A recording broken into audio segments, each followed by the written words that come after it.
So if I relate the 5 elements to parts of the body, the way that I see it is that the lower body, so like below the belly, the root of the body is water. Then maybe the belly region could be related to wood. And then the solar plexus kind of central region would be earth. And the chest region is metal and the head is fire. I'm not set on that, but that's kind of what we're going to work with. I want to talk about the fire and the metal, which is intellect being the metal or the air element, and the fire being creativity and spirituality. I think we kind of get things confused because we look up to people who have degrees, who are very intelligent, and we almost put like a religious value on them. Back in the day, the priest was the highest, right? Because the priest represented fire, while the bureaucrat, the governor, the person that did a lot of paperwork and such would be more so metal or air, related to, again, I'm relating it to the chest, to like the lung and the throat region. So below the jaw to around the, above the solar plexus, I call it the lower intellect or the lower mind, what we think of as like air, like above the ground, the air where the birds fly. And then above the jaw, which we can think like the governor vessel, so the brain and the spine and the senses and such, is what we think of as like space, stars, heaven, all this kind of stuff.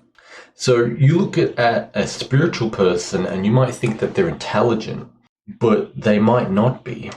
And I think we can define westernized intelligence essentially just as being good at speaking and writing and reading, and being very good just at like memorizing words and understanding things based on words. Because again, what is schooling mostly? What is university? It's not very practical nowadays. It's much more book learning, and you'd think, oh, well, that person's really smart. The stereotype of the nerd with glasses, always reading a book or always being on the computer. What is this person? They are related to the metal or the air element, right? Which is like language, symbols, all this, words, etc. But the spiritual person is creative, is intuitive, is more chaotic, more fiery, more passionate, more emotional. It's almost as if you could think that and this is a higher intelligence, right? You don't get this feeling usually from intelligent people. They're kind of cold and computer-like. I always thought they were stupid. I was like, why is this supposed smart person so stupid? And it's because I just thought, intelligence to me was the spiritual, the higher mind. But it's both, right? It's a bit like I've found recently when I try to do things that are related to the metal element, language, processing of data and words, programming, etc. All this kind of intelligent stuff, which I have to do a lot of in my life, or I try to force myself to do a lot of. The truth is, I've never really been naturally gifted at that stuff.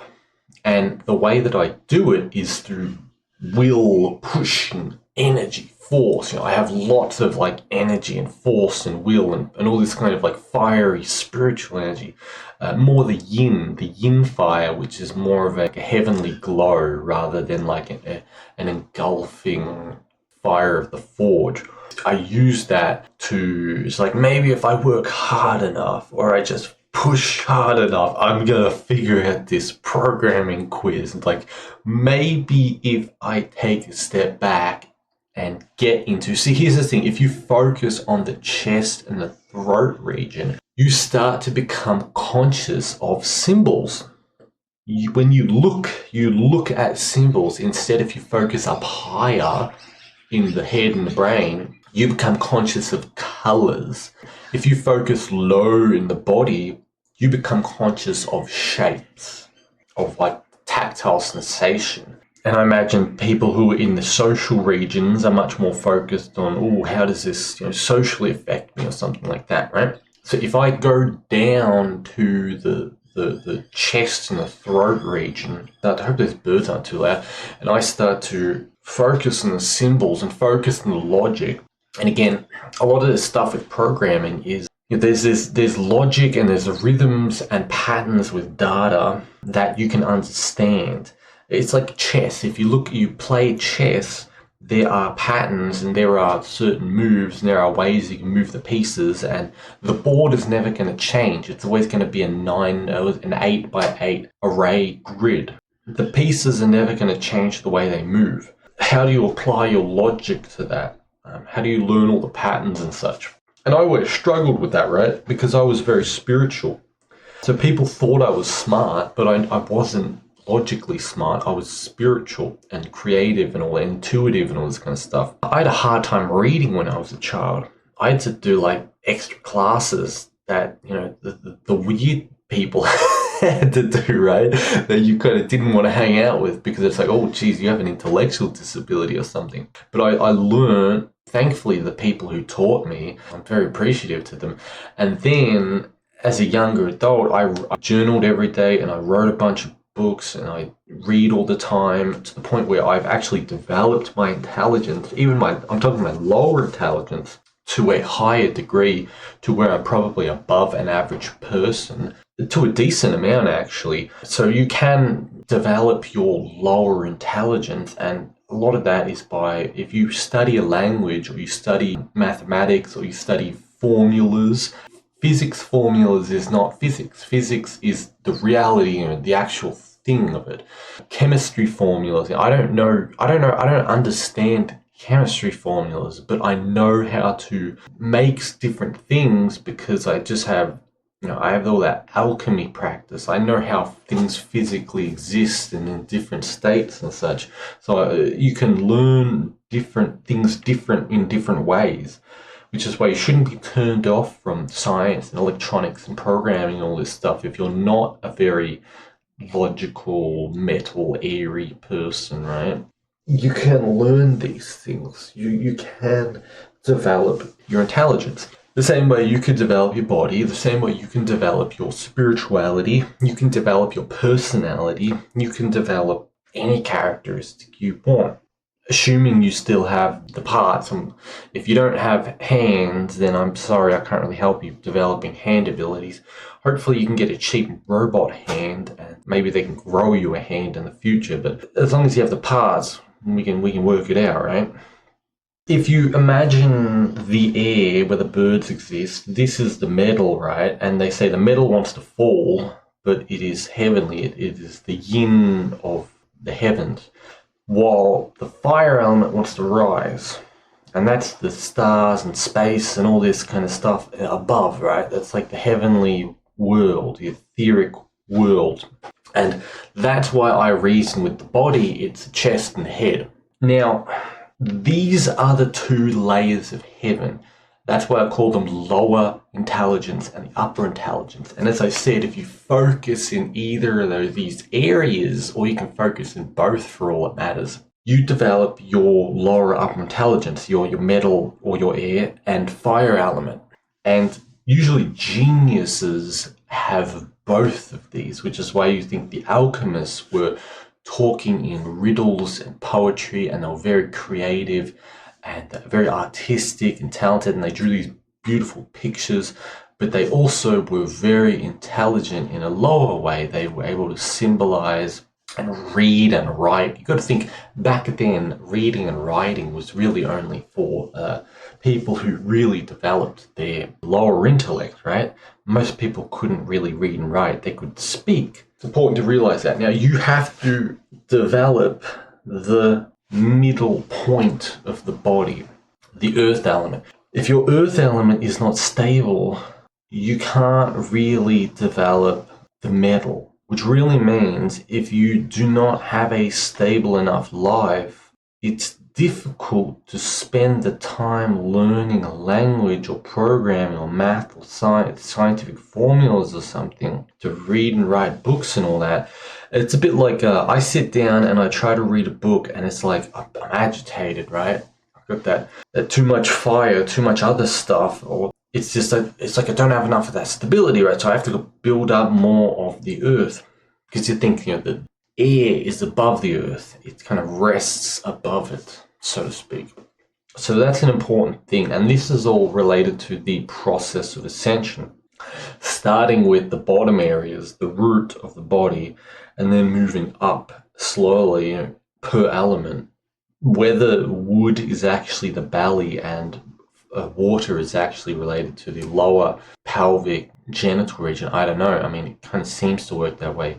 I guess you have to develop those, and then you develop the earth. And the wood, the belly, is kind of like a generator that takes the water elements from the lower body and then puts it into the earth, recondenses it. It spiritualizes it, purifies it, and recondenses it. And then I guess technically that happens again in the upper world. You get the point, right? Yeah, I don't know. Does that explain things? Can you now understand why you look at someone and they're like, why do you act like a computer? You're smart, but you're not very... It's like you're stupid, It's like these people aren't very intuitive. They're very good at data. Like a telephone, an old school telephone and an old school computer when it was just a terminal, when you had to make visuals out of ASCII characters, right? This is very metal, this is very airy. Computers started to become more fiery when we had more audio-visual capabilities. And now with generative AI, the AI is developing its imagination, right? Which imagination is a characteristic of the fire element, the spiritual element. So that's why, AI becomes more and more conscious and more like a fire, a being that has fire, right? Which this is the heavenly spark. This is the consciousness, this fire. It's like a resource. If you got a lot of this fire, you got a lot of this consciousness, your skill is that you can consciously direct and control yourself and be very creative and have lots of inspiration. Admittedly, it's a rough path to live. Being earthly is infinitely stronger, infinitely better in today's world. Because it means being stable, stubborn, rich, all the good stuff, except you're kind of an asshole and no one likes you, but they have to because kind of just more powerful than them. I don't know. That's like earth. And then wood is just being so outgoing and such that everyone just has to follow at your rhythm. So earth and wood are more like the elements that win in westernized society, but metal is becoming very important now that everything's becoming technological and AI is becoming super important. Metal is actually a very important thing. People who are very good at metal. Also, I think that the Chinese, because their earth is probably their strongest element. They got a lot of earth and a lot of fire actually. But because they have a lot of earth, they can transmute that earth into metal. So they prioritize education because they know education is what kind of wins, right? Is what will lead them to a better future. They do that, but then the problem is when you have this with like a lot of people a lot of like Asian people who are forced by their parents to study very hard, is that they over pushed into the metal, the earth, the lower mind, and now they can't express themselves emotionally. Now they have no fun in their life. They have none of this fire. They have no fire and they have no water because they're exhausted, probably, I would assume, right? And they just can't express themselves, no emotional no relationship, all this kind of stuff. But they're very intelligent. They're very good with computers and language and design and all this kind of stuff, programming and such. So that's an interesting thing. While the opposite's like the Westerner that just doesn't really care and just doesn't really care that their kids, if their kids excel or anything. So it's like all the energy goes to more water and like wood and some fire, and it's just like they don't really develop the metal all that much. Even though traditionally European people were very like water, earth and metal, and I guess a bit of wood and all that. I mean, I know we got a lot of different elements, but we were more metal is what I'm trying to say. The English language, English is incredibly metal. It's the dominant language. It's very lingual. It's for all the bad, you can explain a lot of things in English. So it's a very powerful language compared to other languages. So it's a very high level. Anyway, you probably get the point. Creativity, artistic, spirituality, inspiration is fire, the upper mind, and the lower mind, which is your words, symbols, patterns, logic. What we think of as intelligence in the West is metal, and you can develop them. So, yeah.